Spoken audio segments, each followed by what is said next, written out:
Hello, and welcome back to the greatest series ever. So in the last episode, we used Google Gemini to build this, the Kz-180 GTS. A somewhat solid car. It had issues with the brakes. Gemini wasn't good at tuning the brake force. But honestly, overall, it wasn't that crazy. It was somewhat stable, it was solid, the gearing was fine, they just needed better brakes to make it 100 times better. As per tradition, I had asked Google Gemini, hey, who do you think the next AI model should be? And this guy told me, Claude AI. Never heard of this in my life. So this is Claude AI.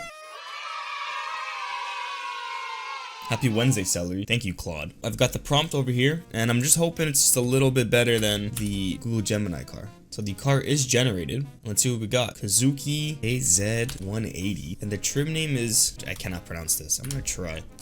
Kari. So it is gonna be a coupe. I think I'm feeling like a boxy kind of car, but it also is 94. Guess we'll start with this. I don't know if it's gonna work, but start with this. As per usual, we'll go back to this later. So it's a steel panel with a monocoque, galvanized square steel. It's gonna be front longitudinal, double wishbone, and a multi-link rear, plus 8 again. Looks like the cost is gonna be quite high. Gengetsu silver.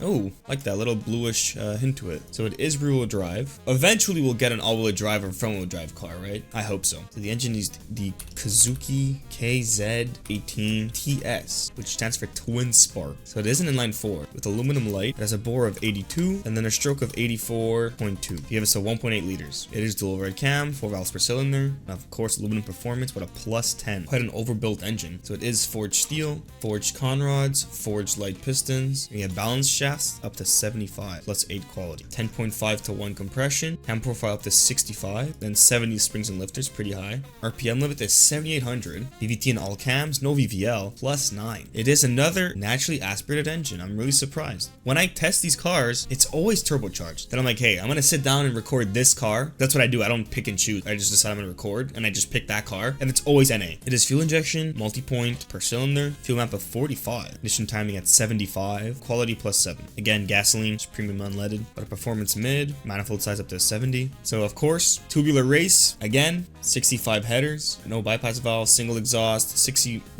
millimeters. I don't think I can do that. I'll do 63.5. This is gonna be a 3-way straight through none, plus 5 quality. No warnings at all. Compression's pretty solid. The lines are all somewhat close to each other, so the flow is not terrible. Let's give it a listen.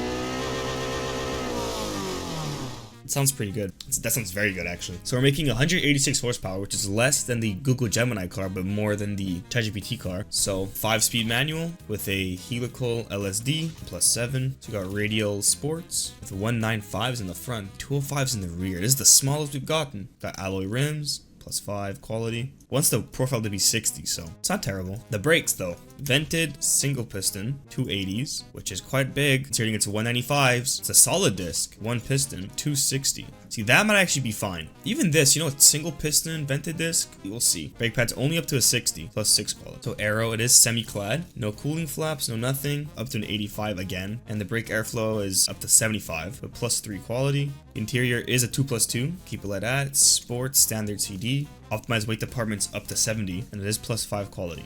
So it is hydraulic rack and pinion with ABS plus 5 and 90s basic, safety quality plus 3, distribution down to 45. Progressive gas monotube with passive sway bars and just a sport preset plus 8 quality though. So here it says the car understeers, but it oversteers. Dampers are hard, that's normal, and yeah, the brakes. Okay, so the front ones are not that bad, it's the rear that's really bad. Jesus, that's really bad. I'm just worried the rear is gonna lock up, and since it's rear-wheel drive, it's just gonna skid. Let's check how much it costs, and it's the most expensive car we've gotten so far. Anyways, let's go throw a prompt in Midjourney and see what kind of design it gives us.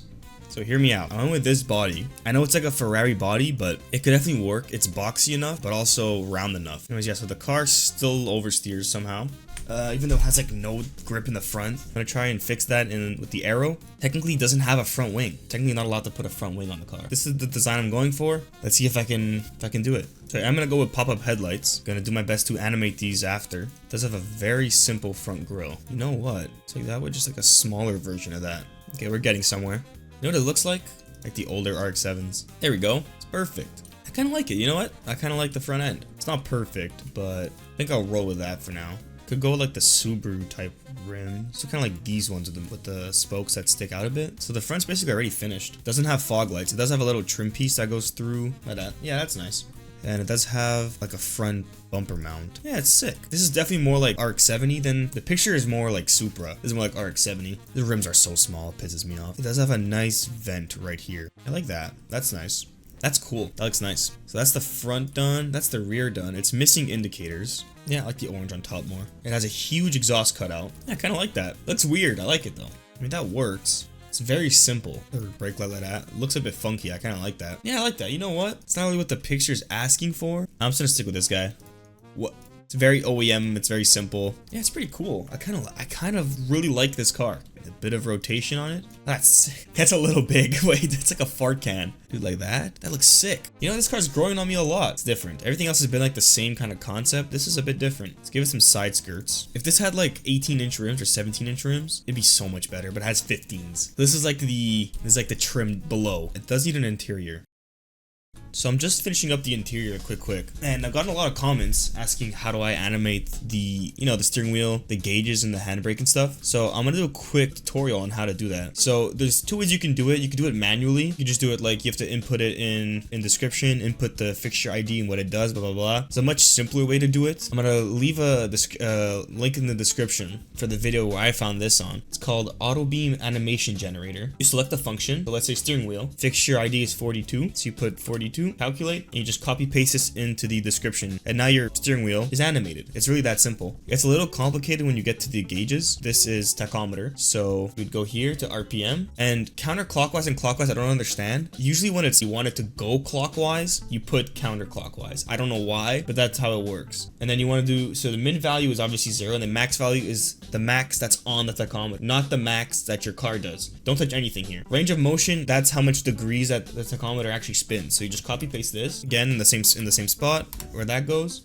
So now see how it said 270 degrees, because that's how much this spins. That's how much that is basically. Same thing for the steering wheel. It has 90 degrees of spin on the green axis, which is the Y axis. That's what you want it to spin on. Same for these two, and basically it's all it is. It gets a bit different though when you use the fuel one. So go to fuel, it'll actually be at 110 already. And again, it's counterclockwise. It does everything for you. It's so simple. So then after you have it copied, go down here to description, paste it in, and boom, you have everything there. It's way simpler than going and manually inputting everything. Anyways, yeah, so that's the Kazuki Kz-180 Tsukiakari. All the animation stuff is done. It's now 1,000 kilos, probably because it's a bigger body than it is before. 186 horsepower. Rear wheel drive. Again, the brakes are quite bad. Hopefully, it's not terrible. But anyways, I'll see you in BeamNG. So we are here in BeamNG with the Kz-180. This might be the best sounding car yet.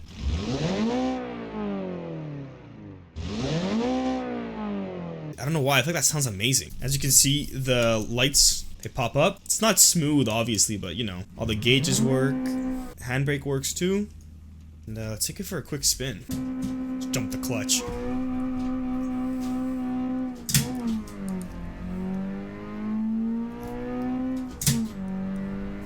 This sounds by far the best out of all the cars, like by a mile.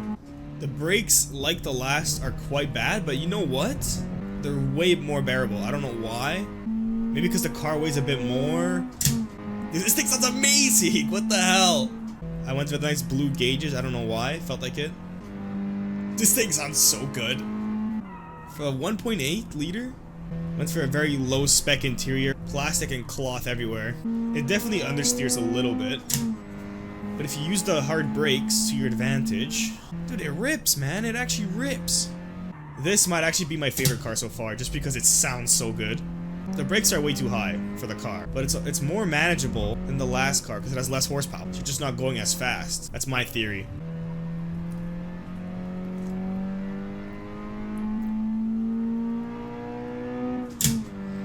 Drift. I'm in neutral. Why am I in? Jeez. As you know, the current leader is Kaze GTS. Right behind it is the Toshin. Now, I don't think this car is gonna beat either of these. Well, it has more horsepower than the Toshin. It also weighs, I think, roughly the same amount as the Toshin, which is the ChatGPT car. But again, the brakes are no good. And this has the smallest tires out of all of them. It's not really optimal. Dump the clutch and let's see what kind of lap it manages. Yo, this thing is quick, man.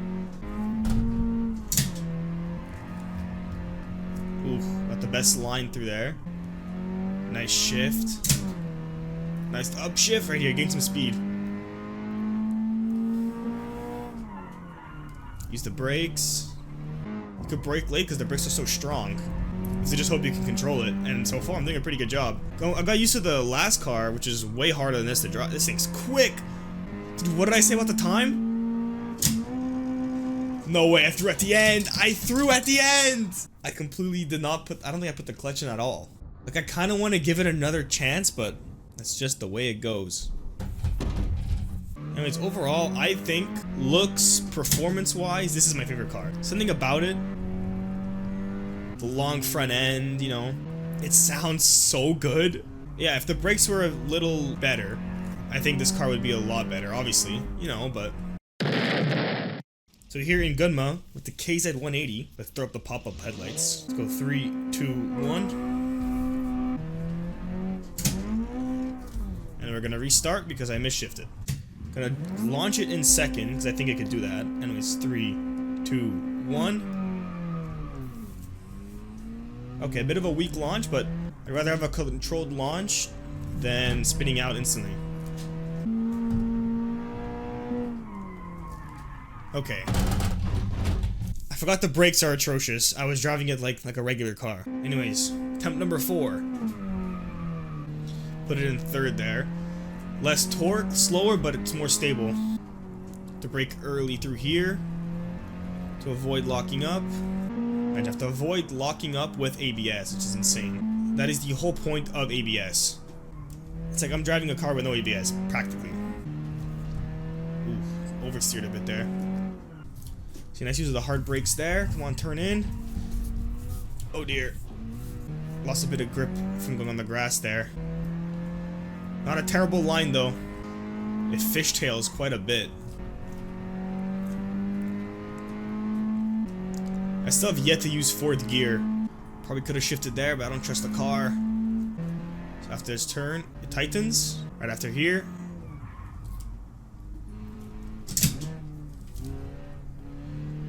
The first time I don't crash there. This is why I flipped last time. Got a little squirrely at the end. Dude, I almost shot my pants there. I thought for sure. No, don't you dare. Don't you dare go off the track. Fuck, dude, that was such a fast run. I messed up. I messed up big time. I'm gonna slide here for sure. Nice. Controlled. Come on. Come on. Okay, well, that's time. It did not beat the Toshin. It did a 308.25. So it did beat the Zephyr. It did not beat the Toshin still. Toshin still remains on top somehow. And let's go do a quick top speed run. That'll be it. So if I remember correctly, estimated top speed was roughly 233.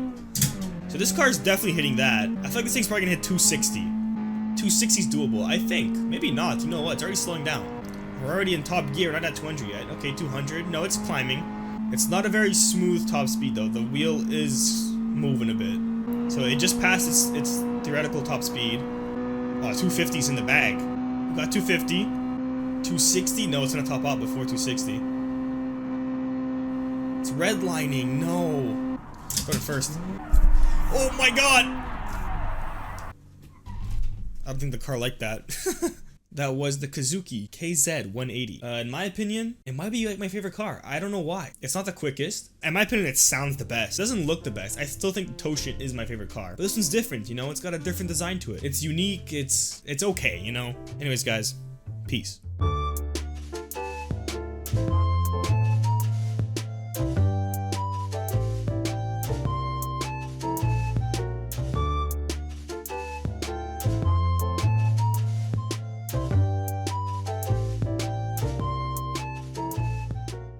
It's right here.